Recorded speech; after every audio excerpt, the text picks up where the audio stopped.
Okay, so I hope everybody can see the screen. So the structure of today's tutorial will be, so I will first try to give a brief introduction about how Cloudy works and what are the input parameters and output and stuff like that. Then then we will try to see a script which is there in Cloudy documentation, which is used for H2 region modeling. So we will use that code as a template, and we will try to see how to run the code, what will be the output. I will try to explain the outputs in that inputs in that code. Then we will see what are the outputs, and we will try to explain that also. So first I will start give a brief introduction about Cloudy. Let us start with this scenario. So this is a typical astrophysical scenario where Cloudy is very useful. So here we have a radiation source, and this radiation is striking on a gas cloud which is situated at a particular distance. So as you know, this gas is heated and ionized by the radiation field that is striking the gas from the central source. So what Cloudy does is it solves the equations of statistical and thermal equilibrium, and equations that balance this ionization utilization processes. So as Ananda have taught in the course, photoionization equilibrium equations and all this heating and cooling processes, like that cooling curves that he has shown in his slides. So it uses all this information, and it solves this equation for this gas cloud. Then it will predict the physical conditions like distribution of ionization, density, and temperature across this cloud. And from that we can also predict what is the resulting spectrum that is coming out of this gas cloud.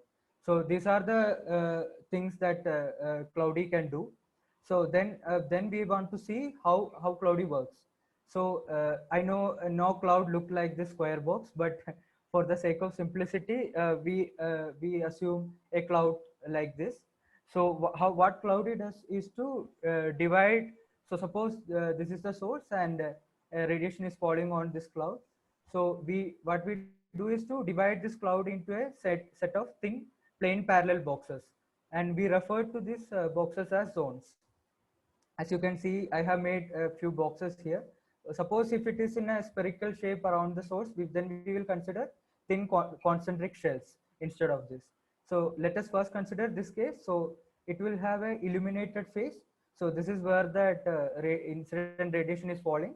So this is that side facing the central source.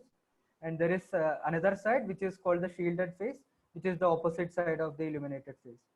So then what it does is, what Cloudy does is, it will calculate physical properties like ionization, temperature, etc. All those things that I mentioned in the earlier slide. So it will calculate all these things for each zone. So then after it calculates it for each zone, then it will give that information to the next zone. So this transmitted flux along with other physical parameters are given as an output to the next zone.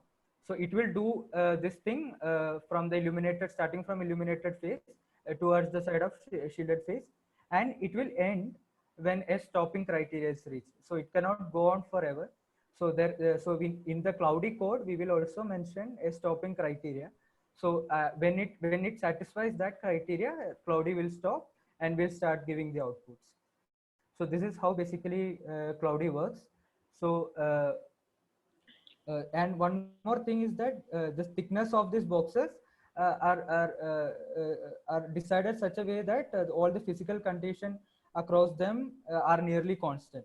So that is how Cloudy decides the thickness of what each of these boxes thickness should be. uh, okay, so now we will see what are all the input parameters we need in order for Cloudy to work. So we will see in detail how we input these parameters while we are discussing the code. So as you can guess, one of the first thing is we have to give information about what is the incident radiation field. So depending upon the nature of the central source, the shape or intensity or luminosity of the source will be different. So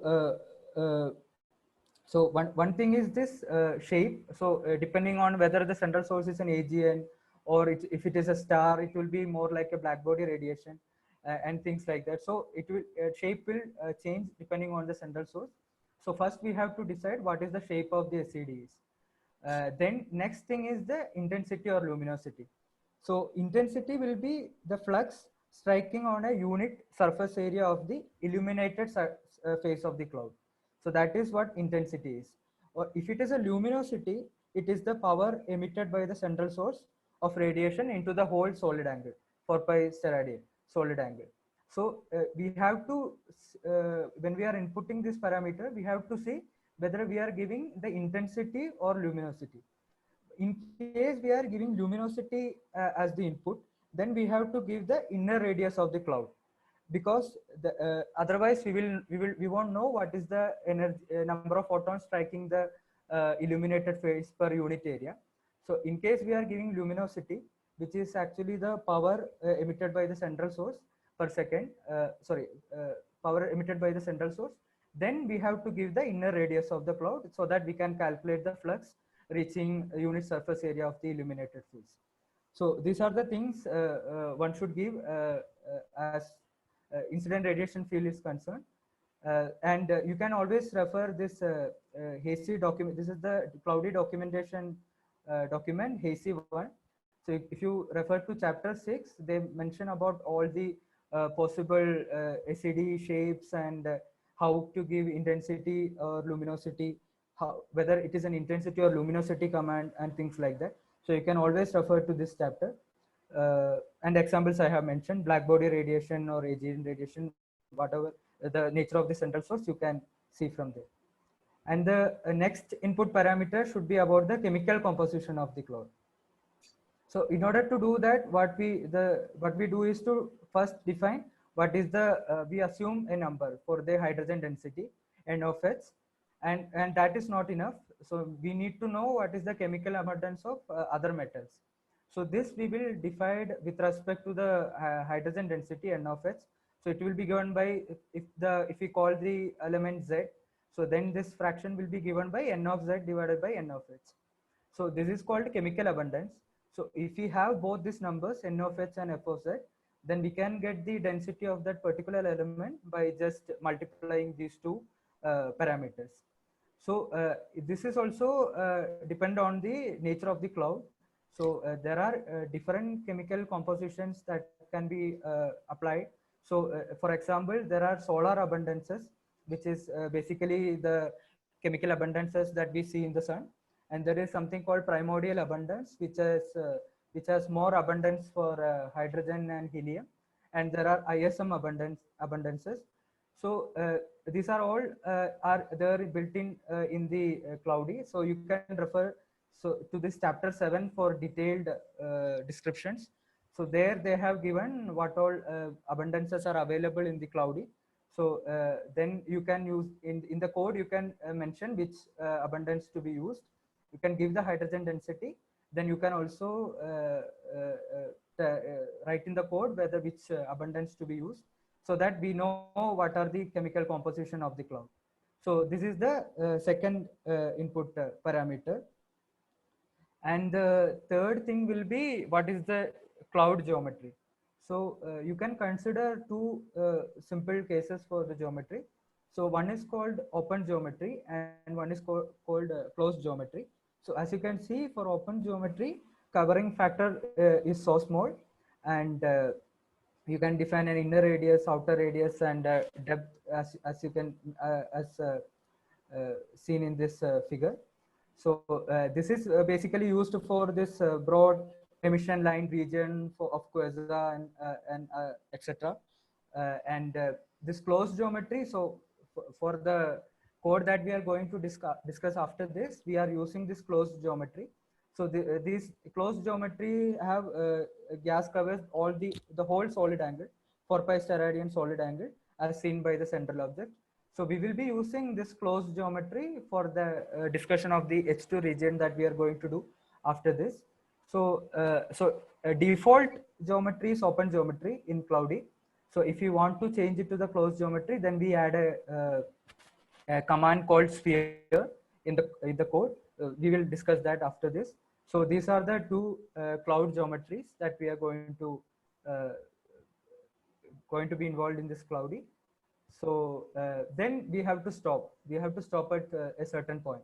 So there are different stopping criteria. A lot of this entire chapter 15 in Hazy is dedicated to all this different stopping criteria that one can use. So I will just explain the important ones, or a few ones from that list. So one is stop column density. So you can start from this illuminated phase and start calculating all these physical parameters as you go on. If you say you want to stop at a particular column density, suppose you say I want to stop when the neutral hydrogen fraction is a particular reaches a particular column density. Sorry, neutral hydrogen reaches a particular column density. So then you can say stop column density, whatever that column density will be as a next argument. Then it will stop the calculation at that specified hydrogen column density.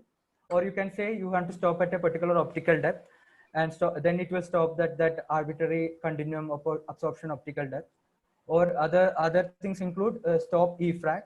So this basically stops when the electron fraction. So you define a number. So when the electron fraction goes below that indicated value, it will stop. So electron fraction is basically the ratio of electron to total hydrogen densities.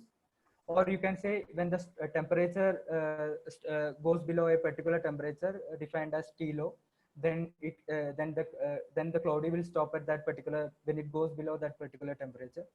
So you can refer this chapter 15, which has given a lot of options for what are the stopping criteria. So then after doing all this, we will get outputs. So we have to give in the code what our output should be. So this is also there in chapter 16 of AZ1. So the big commands that we use are basically print and save. So if you depending on what you want to get out of this simulation, we can give a different commands. So it can. So I'm just listing the important outputs that you can save. So basically, this ionization fractions of each and different species, all the line intensities, it can give us an output. So it can give column densities and line optical depths of each species, and transitions, and temperature, and local heating and cooling rate. So it depends on what you save, what commands you give. It will save each of these things as outputs, and it will be there in that directory where you run the code. And then you can go after it cloudy stops, then you can go back to this output files and see what are all the results that you got. So these are basically what I want to say regarding the as a brief introduction to cloudy. So now we will go to the script that we get from Hazy 2 document for the H2 region modeling. So 1 second.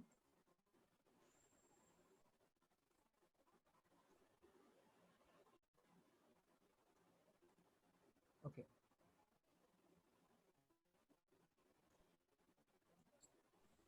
So can everybody see this script that I'm showing? You close the previous one because we are seeing your previous one only. We just come out of this thing. Okay. Now can everybody see? No. Now we can see, yes. Okay. So this is the script that we get for H2 region modeling. So I will briefly explain. Using all this information that we have discussed in the slides, we can try to see what this code is. So as I said before, so first we need to define what is the incident, about the incident radiation, about the source. So here we consider it as a black body. So we are basically considering a central star surrounded by a gas cloud with that closed geometry that I discussed. So we will basically say our star is a black body. So then we will give a temperature as 40,000 Kelvin. Then we also have to give radius of the star. So there are different ways how to one can do this. We can give the energy density, we can give the luminosity, we can give the radius of the star. So you can actually explore what all things can be given to specify the black body. So here we use the radius command. So as Anand mentioned, we can use the relation between temperature and radius for main sequence stars. So this is not an arbitrary number. So using that relation, we can decide what the radius of the star should be, and we can give. So this command basically gives the black body radiation for the central star. Then we have to add CMB. So this is basically, it will give the shape and intensity of the cosmic microwave background radiation. It won't have much effect on our thing, but for the sake of completeness, we will also add this CMB. So this will give the CMB radiation, shape and intensity of the CMB radiation. Just 1 minute. I'll just see, because this is just for adding CMB is just to help numerically, because this code expects flux at all wavelengths starting from maybe infrared till X-rays or whatever. So usually you don't need it for a black body of a star. So just to have numerical artifact suppressed, you just add CMB. And CMB is defined over full range. Okay, some non-zero flux will be there. Even then, when you run the cloudy, you will see error creeping in, saying that you are not giving the full energy range. So this is just to see, if you give only black body of the star, it will be much narrower compared to this. So you just add it. Okay. So this is not going to do any effect apart from some other physics, which we will not deal with it in this class now. Okay. So I just stopped you because there were a couple of questions. One by Kishore, which is related to is it 1D radiative transport code? Yes, it is 1D code, because but actually what happens is that the geometry is defined just to make sure that the way you deal with the fluxes. For example, if you say plane parallel geometry, the assumption is that the radiation which is hitting is something like the source is very far away from you. That is the idea. Like the slab is very far away, so you can think of like plane parallel radiation going through that. So the amount of energy received by the cloud and other things will be calculated accordingly, because you treat as if it is a point source sending radiation. In the case of spherical geometry, you are actually mimicking as if all radiation is being used. So there will be factor 1/4 pi with respect to the central thing may not be used. And I think the calculation is done bit like what we have done in the class, radial calculations, but the geometry is not meant for calculating the actual transport, but it is meant for managing the radiation flux and also escape probability. See, this other thing which will depend on the geometry will be what you do with the diffuse radiation. Okay, so these are assumptions which are handled in the cloudy, depending upon whether you are dealing with plane parallel geometry or spherical geometry.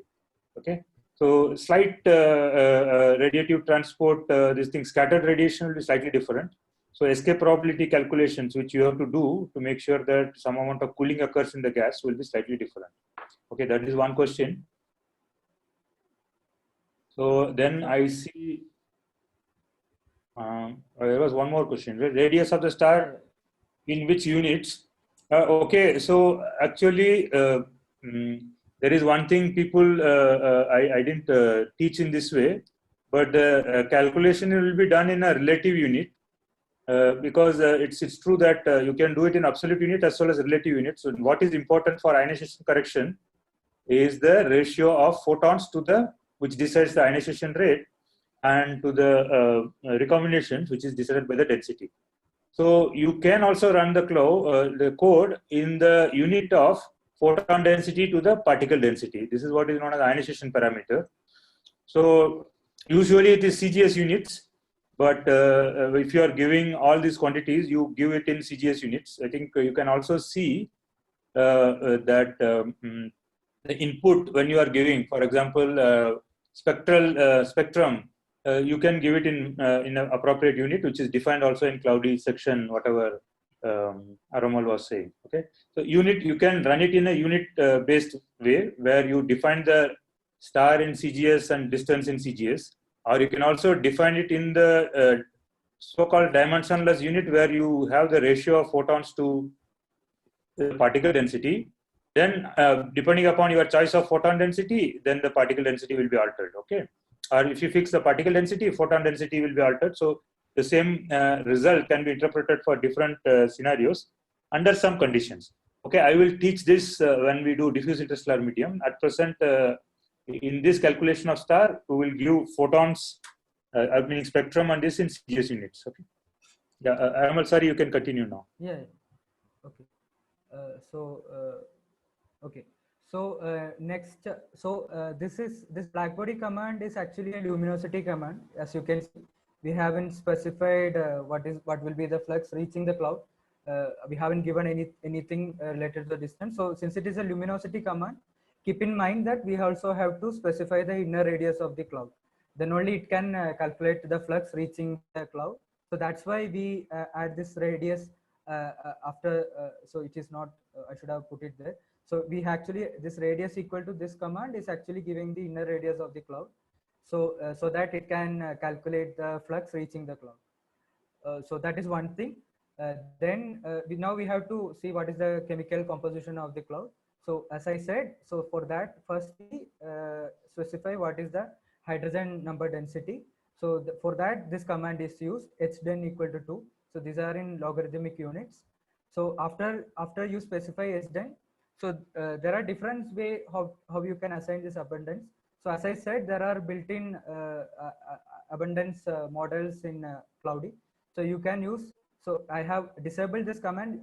Either you can use give abundance space ism.abn. So this will import all the abundance from ISMs from papers in the literature, or you can give by hand. So here in this model script, so they have actually mentioned what should be the abundance of He, carbon, nitrogen. So they are given by hand, or you can give this way also. You can give for each element what is the abundance. These are all in the logarithmic units again. So you can give for each element what should be the what is the fraction of all these elements in the cloud. So that is, so chemical composition is determined by giving so hydrogen density and the abundance of all the other elements. So you can do either this way or this way. So it is in the script, it is given this way. So we will follow that way only. And this. So the radius is the couple of things you say. You can input hden either as a centimeter minus 3 or log of that. Yeah. I think any value you give greater than 0 will be considered as a logarithmic unit. So Cloudy uses, see for example, that radius which you have put 12.11, that is not 12.11 centimeters, right? Yeah. So these are in logarithmic units. Similarly, 18 point, that is the radius of sun or whatever star, right? T 40,000, radius 12.11 is the radius of the star. When you have sphere and radius, this radius is related to the inner radius of the cloud. And 18.47 is 3 into 10 to the 18 is 1 parsec, right? This is again logarithmic unit. Yes. So I think one general principle you can do is that don't just, this idea of Aramal giving talk presentation here is just for you to see what to do. But there are document files which are there in Cloudy. When you install Cloudy, it creates a doc folder. It has two files, Hazy1 and Hazy2.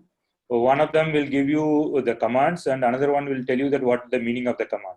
So please go through this, and when you say radius command, you can go and search radius command, what it does, and see like it will, you will be able to figure out all these things. Please do it. I mean, the idea is that you should be able to handle it, because astrophysics Cloudy is very much used. Everybody will use it for research. So it is good for you to just go back to each command and see what the command does. So anyway, now Aramal is explaining. If something is unclear, you go there and check it, or you can put a question to us. Okay. Yeah, Aramal, please continue. Sorry. Yeah. Okay. Then we will give the abundance like this, and since we consider this H2 region to have a closed geometry, as I mentioned before, we will add this sphere, because the default geometry is open. So we will add the sphere in order to make it a closed geometry case. Then, as I mentioned before, this will give the inner radius of the cloud. And now we will set temperature floor equal to 10 power 3 Kelvin. So this is basically sets the lowest kinetic temperature to allow in a calculation. So this is just that. So after specifying all this, now we will see when to stop the simulation. So there are two stopping criteria that is given in the script. So one is to stop temperature when it goes below 100 Kelvin. In the other stopping criteria is also I mentioned in the slide. So when the electron fraction, so this is in the logarithmic units. So when the electron fraction goes below 10 power minus 3, then also this will stop the simulation. So these are the two stopping criteria. Yeah, so that is also a very relevant question. Sir, why is that stop temperature lower than that? It is also to make the script runs faster, right? See this in the H2 region, actually you don't need to give the set temperature floor. Means what happens is that, like when you are doing cooling heating calculation, you want to calculation to converge at some stage. Suppose if there is no conversion, they force the convergence by going to the temperature floor of 10 to the 4. That means the gas is at least in the H2 region calculations. So in this particular case, stop temperature 100 Kelvin may not happen, right? In the sense that you are right. This is a redundant command. You can actually stop when you are running the code. You could sort of what is that called? To command out set temperature floor 1000 Kelvin, because it will take slightly more time while calculating something.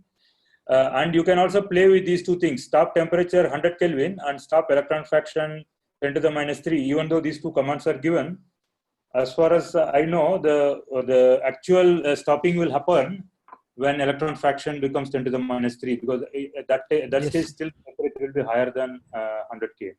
So what I suggest is that these things we took it from the test suite which is available in Cloudy. You can actually mask these things, because you can stop set temperature command, floor command, and just check what happens. I think it won't change much, because it's just a thing used for convergence test.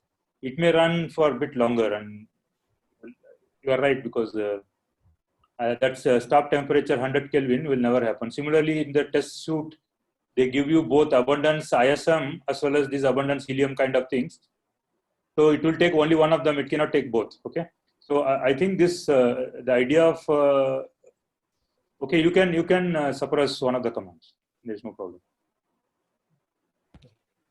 So when we will run the file, we will actually this script we will see actually it stops when that electron fraction command, this stopping criteria is reached, rather than that temperature command that is actually redundant. So after that, so now we have to so this iterate and is for it to go to do all these things again. Then we want to see what will be the output files. So this print and save commands are for creating output files and what will be in the output files. So this we will see in detail after running the code. So this basically will give the lines intensities, column densities, line optical depths. Then this overview file is basically gives an overview of the thermal and ionization structure of the cloud. So we will see these output files in detail. So that is basically it. So now what I will do is to open the terminal window where this file is situated. So if you are using Linux, one more command I want to say. Actually, Cloudy is extremely powerful tool developed over nearly 40 years now, 35 to 40 years. So understanding full Cloudy will be very difficult task, right? Because so what we are trying to do is to have a limiting understanding of this thing so that you can use for our purpose. But if you are interested in learning more, basically like you have to explore with the commands, and with a basic idea of what should happen. So if any one of you want to go beyond this, whatever we are doing, and you have doubts, you can contact me separately. I can set it up for you. Okay. Yeah, please go ahead. Okay. So this is the directory where this file is situated. So we will open a terminal window from that location. And if you are using Linux, if you add this path to Cloudy in the bashrc file, you can access Cloudy from any folder. So we will so the name of the file is input.in, as you can see. So what we'll do is to put Cloudy and input. So then you press enter. So then it will start running the command, and as you can see, it will start generating the output file. So at first there was only this input.in. So now there are different output files that is being generated. So we will wait till the simulation gets over. So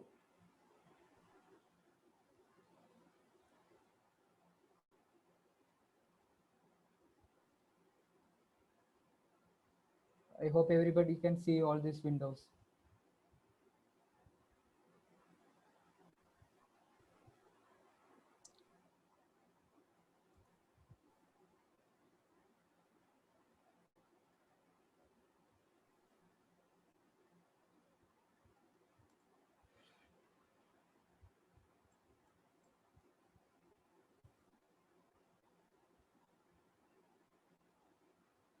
It will take some time.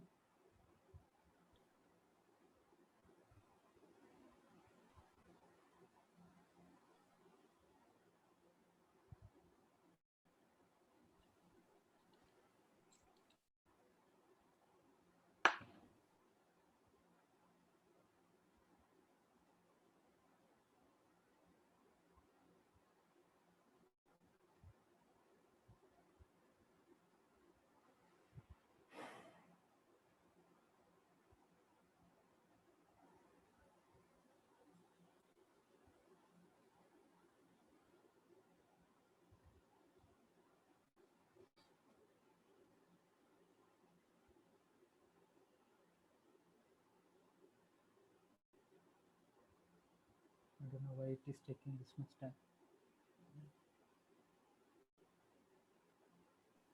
How long it took when you run last time? This much time? Some 10 seconds. No, I ran it last time. Oh, okay.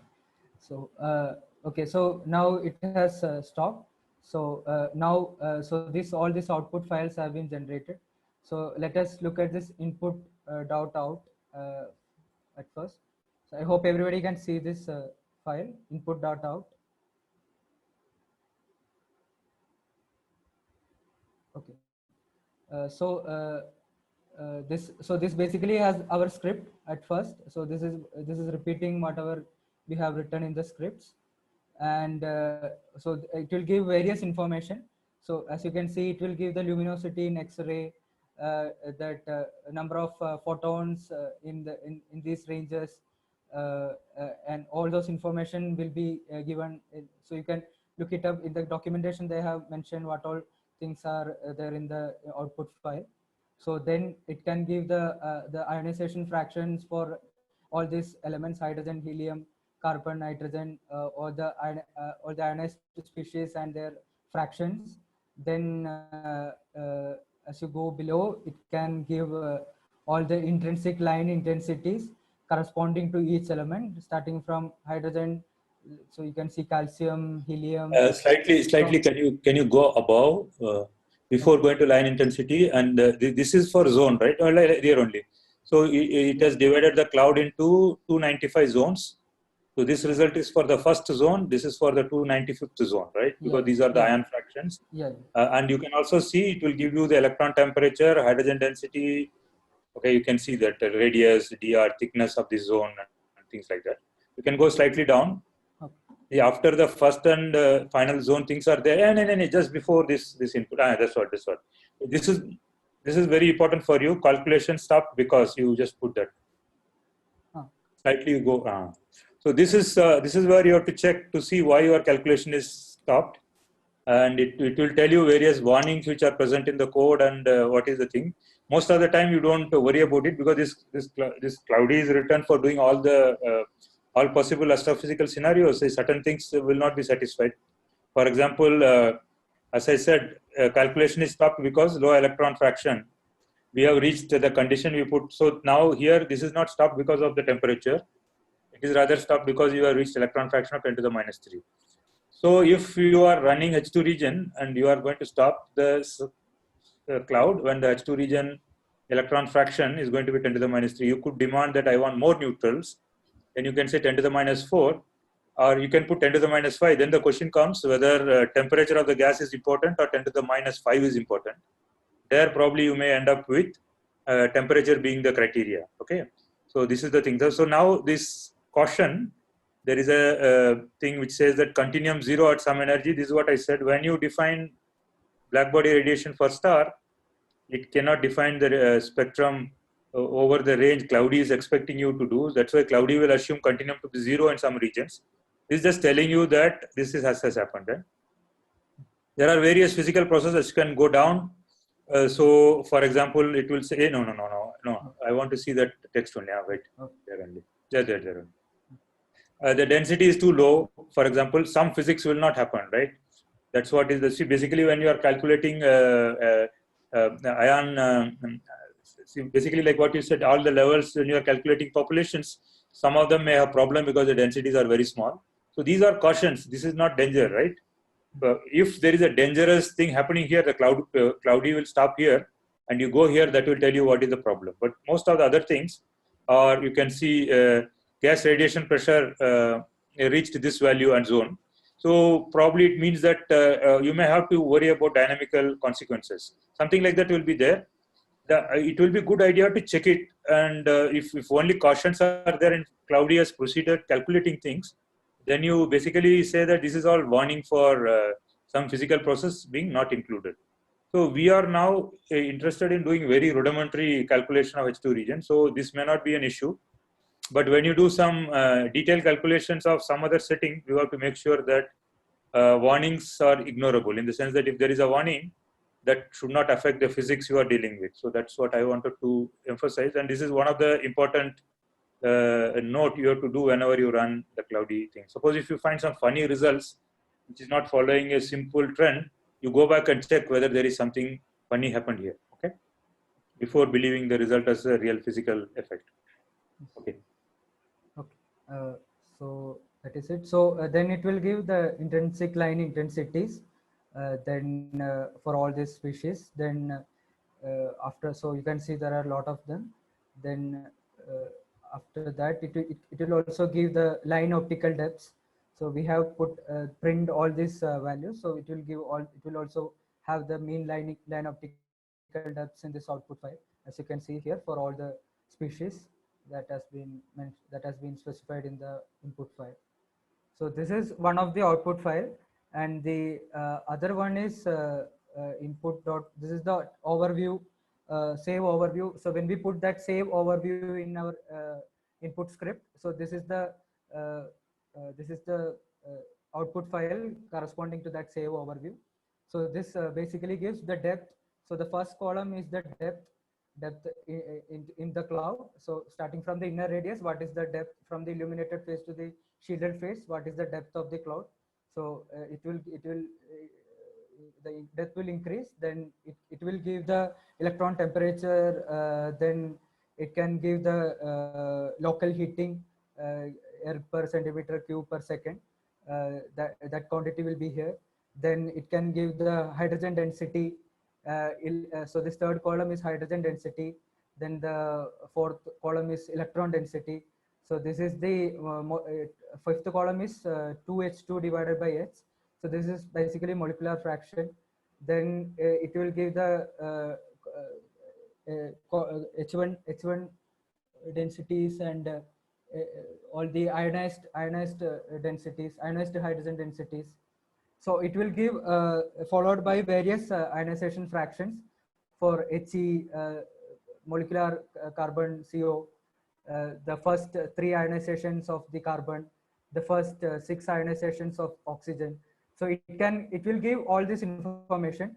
So in the assignment, he has asked how these various quantities changes with the depth. So you can use this output file in order to find those things.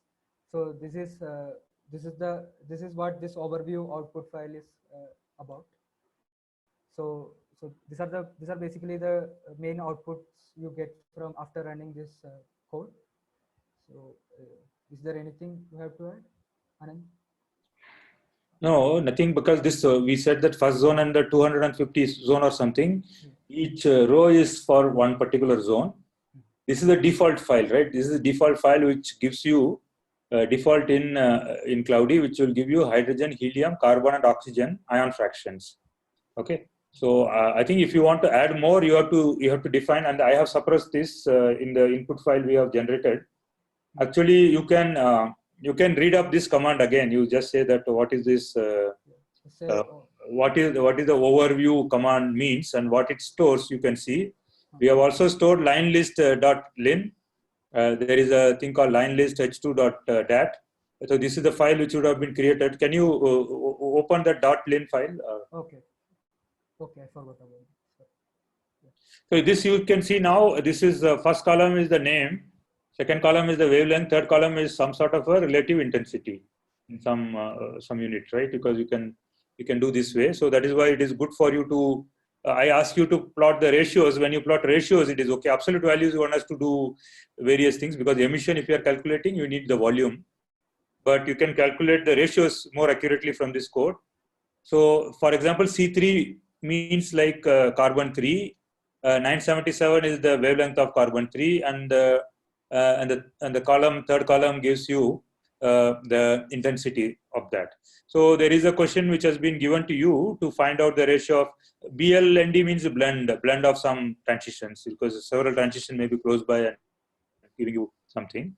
So you can identify lines. For example, O3 we said like 5008, O2 some O2 line H beta. I have given some lines. So you can take line ratios, means that you take the intensity of the lines from this table, and you can plot as a function of, suppose if you run this model for different temperatures or different densities or whatever you want to do, then you can take output from here and you can plot it. You can create a table where you have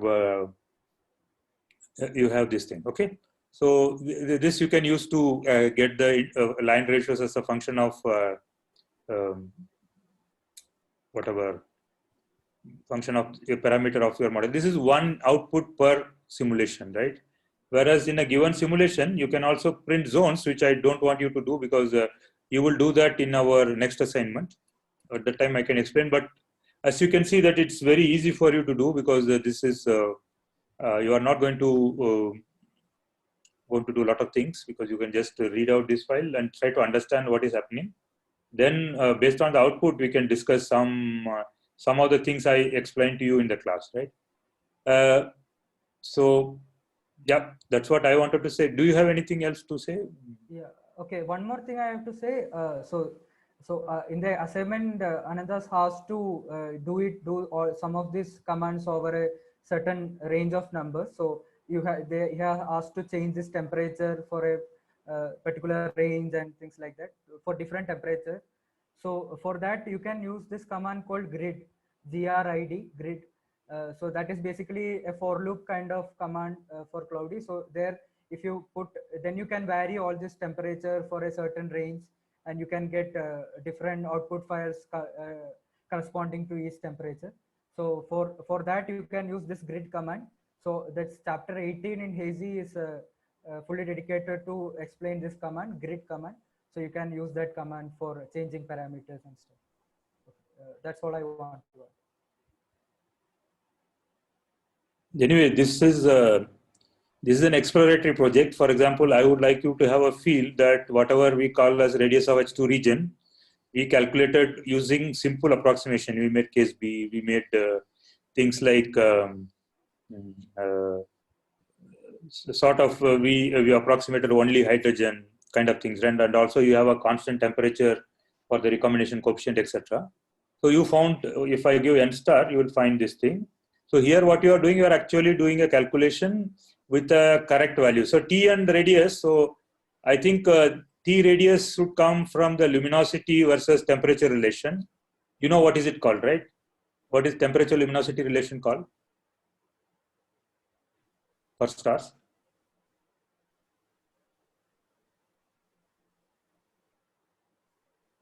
Anyone you can type if you know.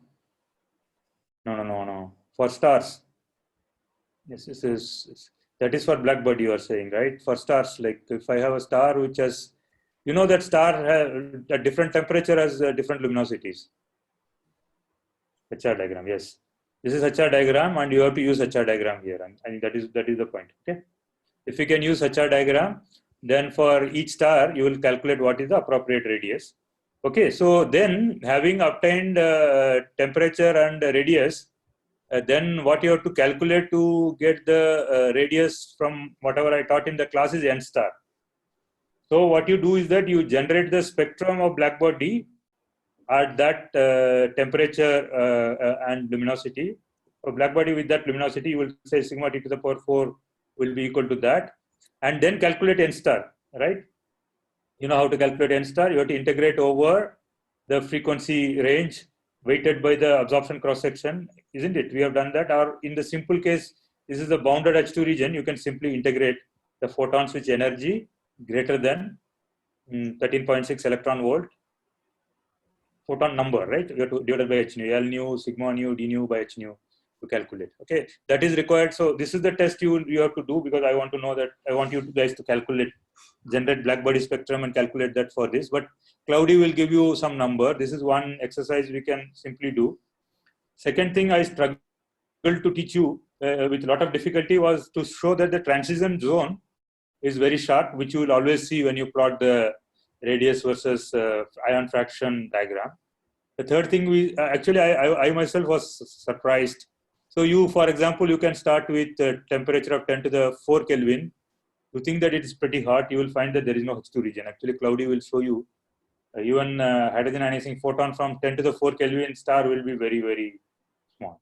These are the things which you have to have a feel. And even though I am teaching, and since I don't have any exam, I'm not sure how many of you are deriving those equations and actually checking.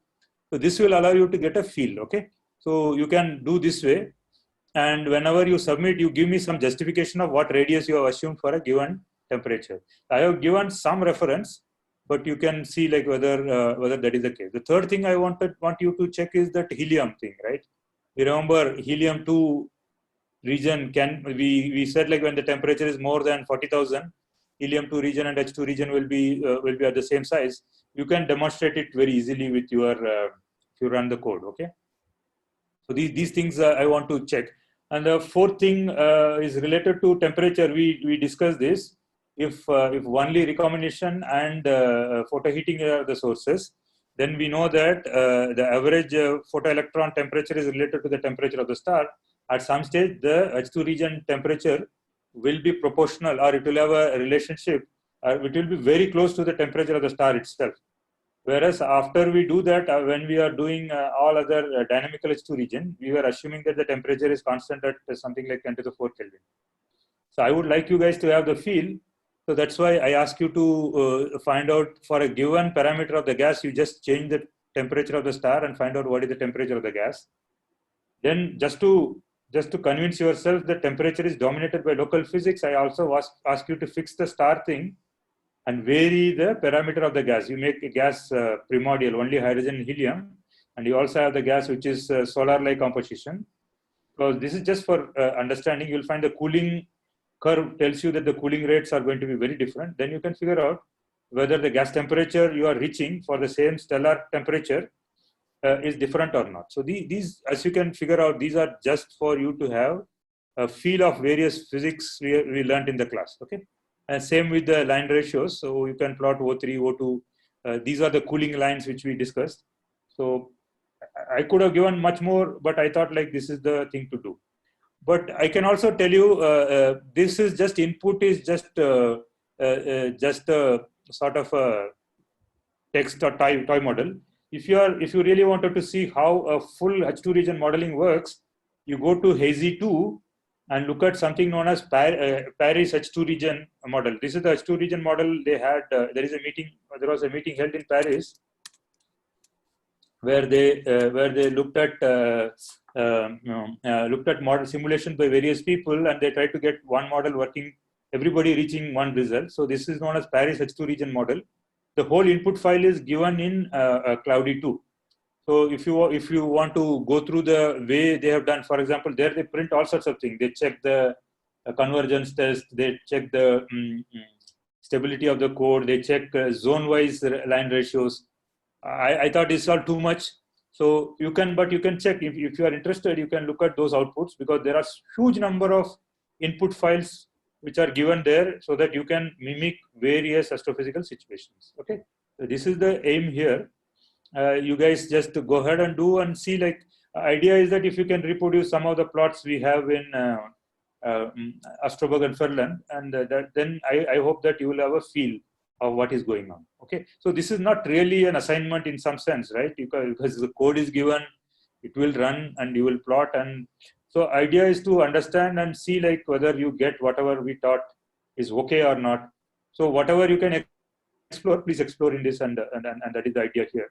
But I am preparing a next assignment where you will do like standard assignment, where you will derive various quantities and calculate various things by hand. Okay, that's all I have. You guys please practice this, and if you have any problem, contact Aramal, and I can be available also. You just share your discussions in the Slack. Okay.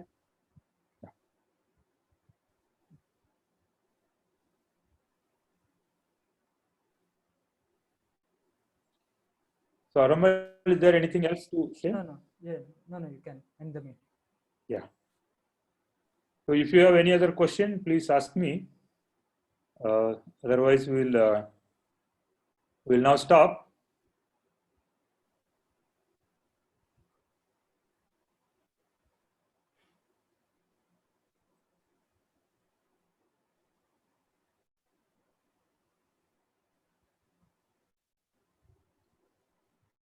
I think you use this. This is actually C, right? In some sense, this code is in C now. So use this grid command. That is much easier. But for plotting, Prem, for plotting and other things, you need to write a code for yourself, right? So you use those routines with Python. So you can also, the people have tried various things, reading this output file and plotting. You can use Python. But I think they have provided a lot of interesting options, so that you don't have to write a code, because that is a good thing about Cloudy, because it is developed over several decades. Okay.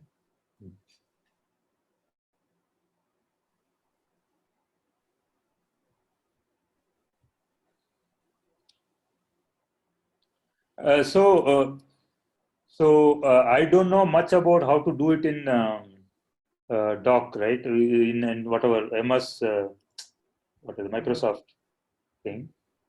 So you have to ask. So somebody asked me this question. I don't remember who, Janvi or what. I don't remember. Somebody asked that how to install it. Did you manage to install, Janvi? Okay.